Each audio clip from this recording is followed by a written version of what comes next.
Hi guys, in this video I am going to talk about one of the most used hero arts in the current meta right now. It's going to be Ryu's Denjin Renki. In this video I am going to talk about the deck composition for this hero art, and for a budget line Denjin Renki composition I will go ahead and put up a different video for that. So let's go ahead and dive in. Hi guys, welcome back. In this portion, I will go and give you a brief explanation on the Denjin Renki hero art. So this is basically used by Ryu, and you will need to reach level 10 Ryu to use it, and it requires 22 hero points to activate. But once it's activated, what it does is it gives an additional 2 damage to any unit or action cards that has a damage output ability. So this ability affects the cards from your hand, the field, and from your EX pocket. So if you're going to compare this deck to, let's say, a different game, namely Magic the Gathering, it's most likely to be a blaster deck. That is, basically you need to cheese out your opponent using direct damage cards and effects.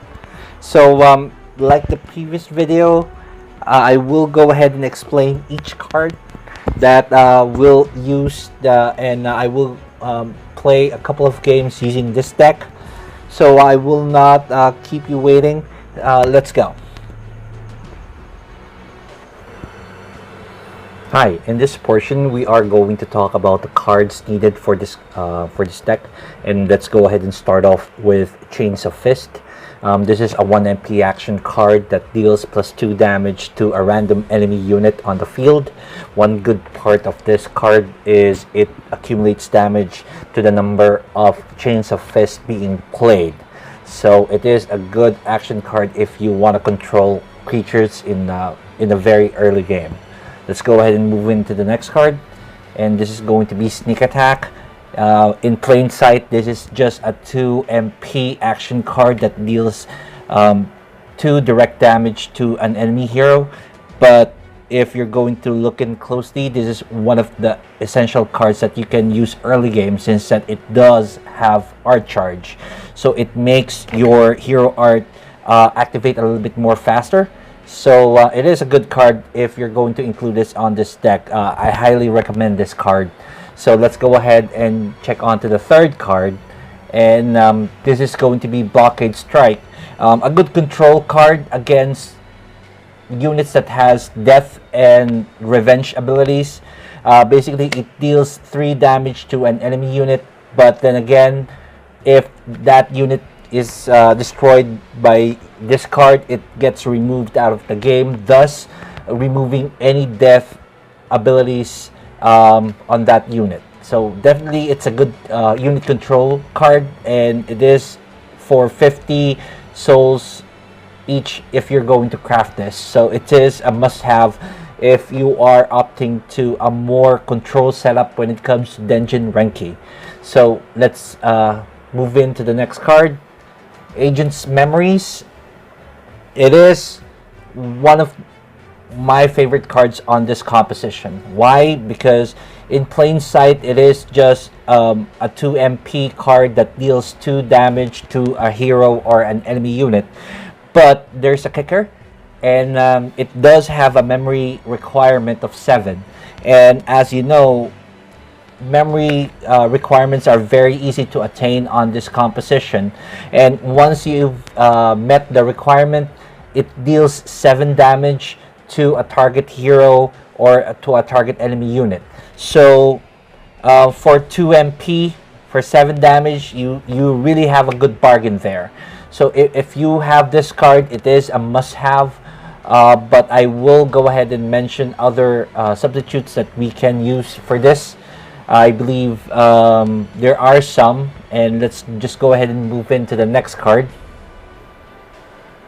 Leoness Kennedy. And this is our first unit on this comp, and if you're going to look at closely, this is one of the units that can complement our deck, since that it does amp up the damage output of cards and units on your hand EX pocket by 1. So if you are going to cheese out your opponent, it is going, while having this unit on deck, you can use that more efficiently and inflicting much damage to that player. So let's go ahead and move into the next card.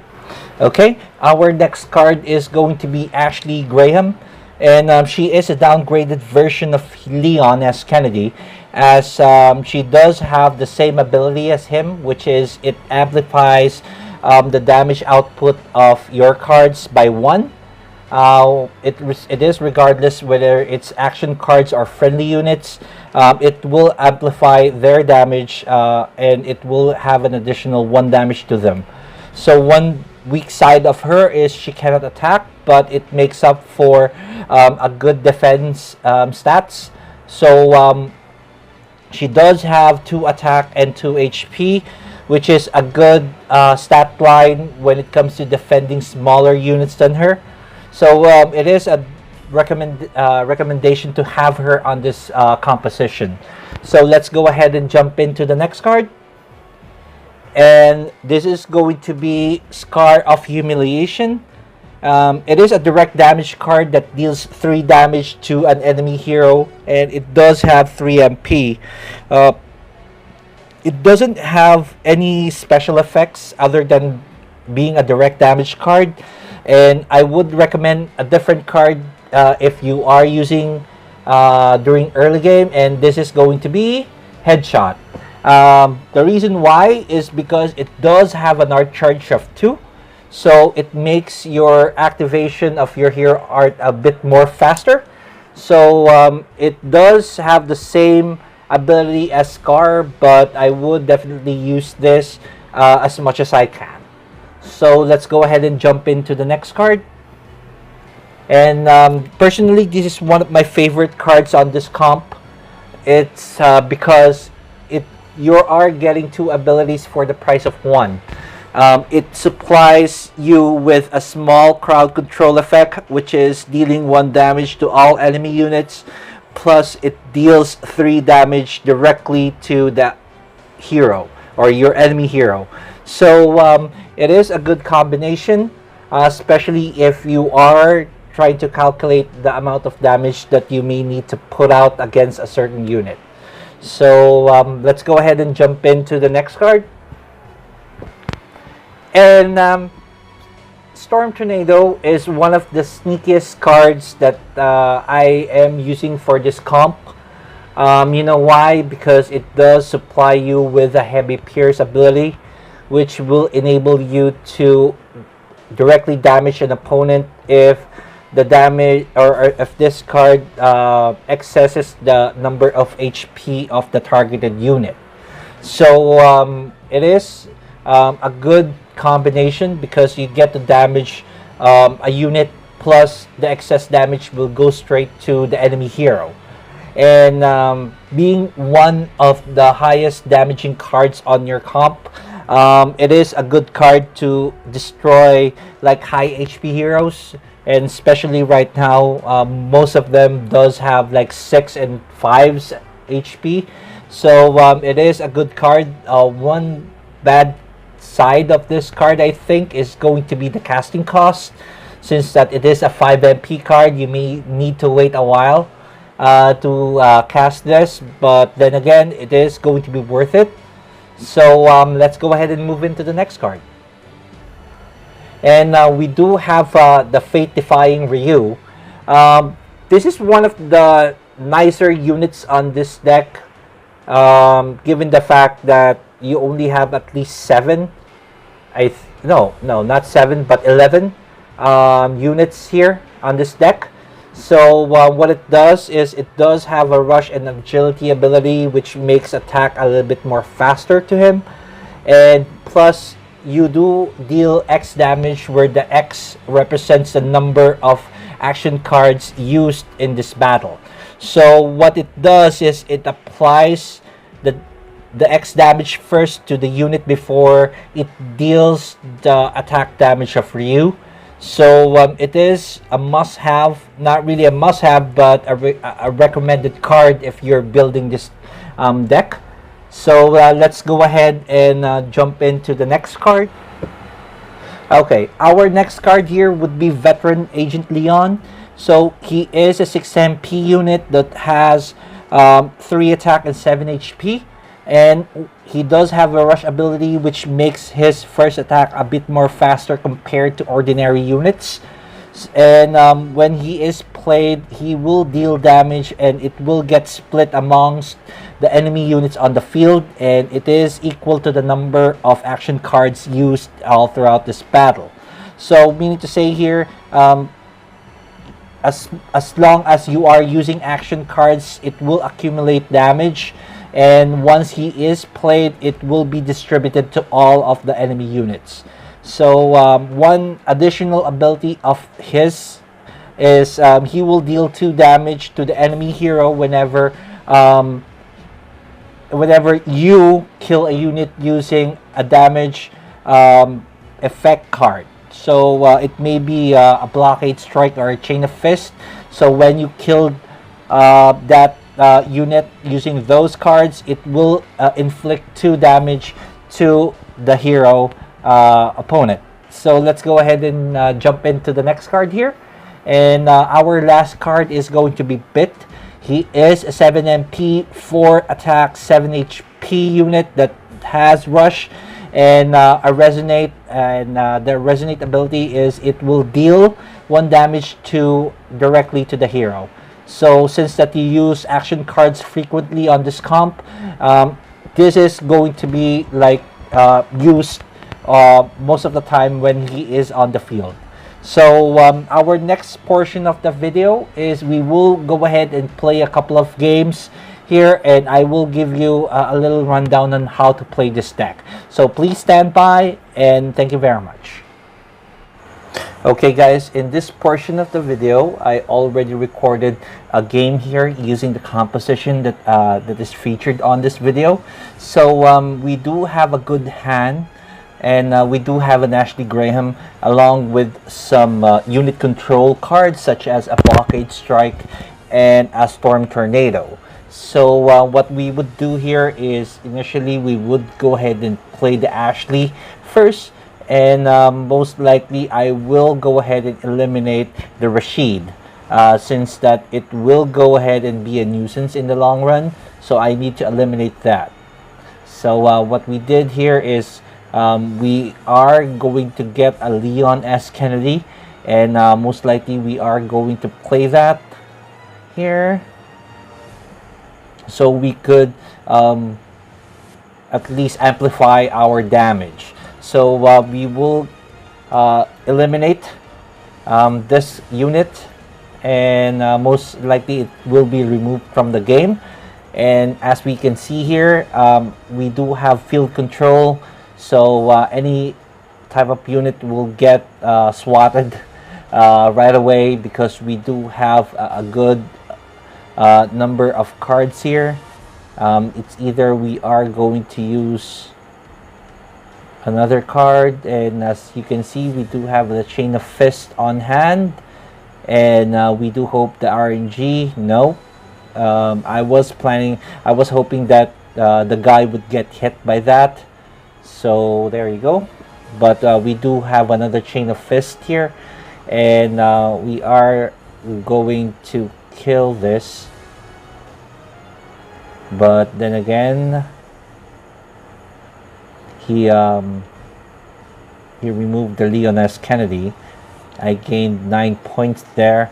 So we could actually play the Chain of Fist to eliminate the guy. And I will go ahead and play the Ashley Graham here.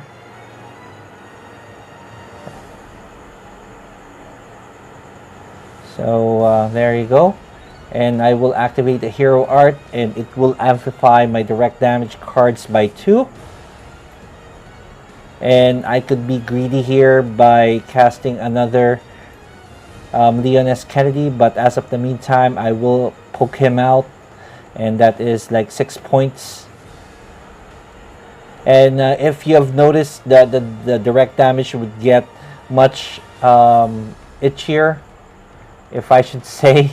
I can't really, it would hurt a lot. So what we would do here is we're going to poke him more.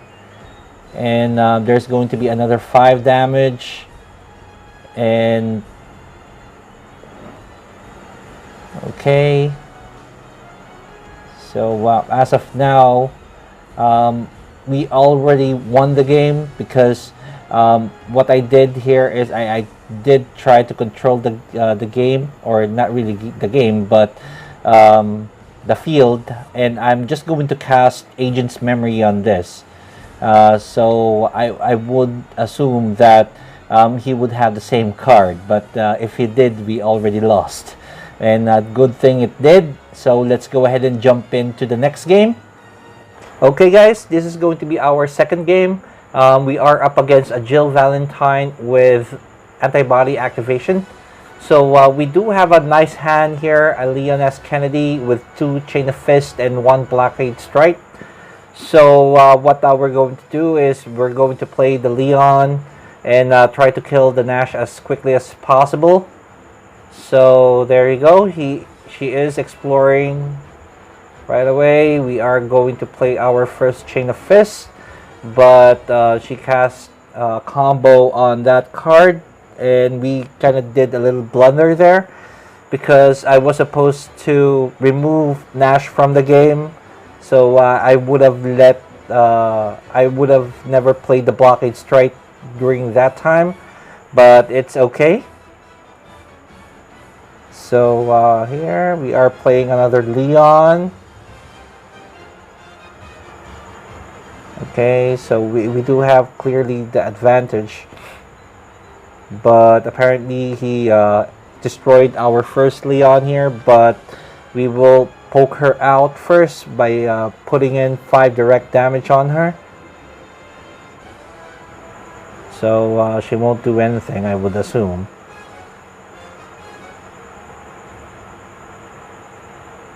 Okay.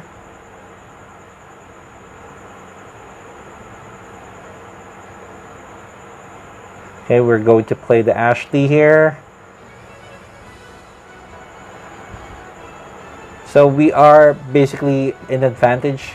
We are on lead, and he played, or she played the Magma Dragoon with combo.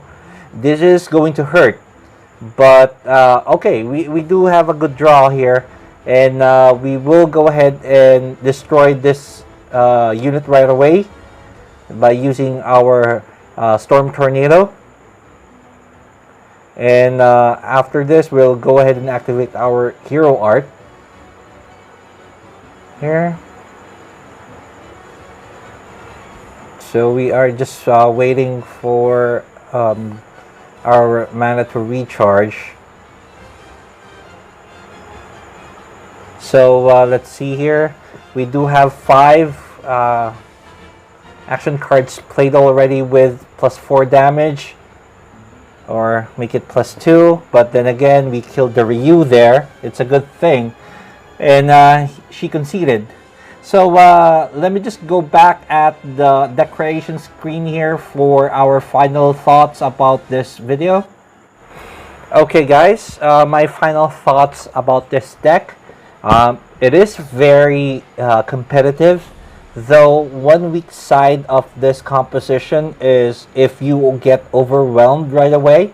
Most of the time it is weak against the Weskers that are currently using with a splash of green. The Orobos, since that they can pull up a Kami right away, and as well as they can zerg you out or overwhelm the field with zombies and stuff, as well as it is weak against the Rokohas. A well-built Rokoha deck will actually give you a hard time, but most of the decks, it is very competitive. I would recommend this if you have the resources to make this deck. So please write in the comments below if there are any tweaks for this composition. I'd be more than happy to hear from you guys. Let's go ahead and help each other out, grow the community. And again, this is Brian, and thank you for viewing the video. Stay safe, guys, and have a nice day.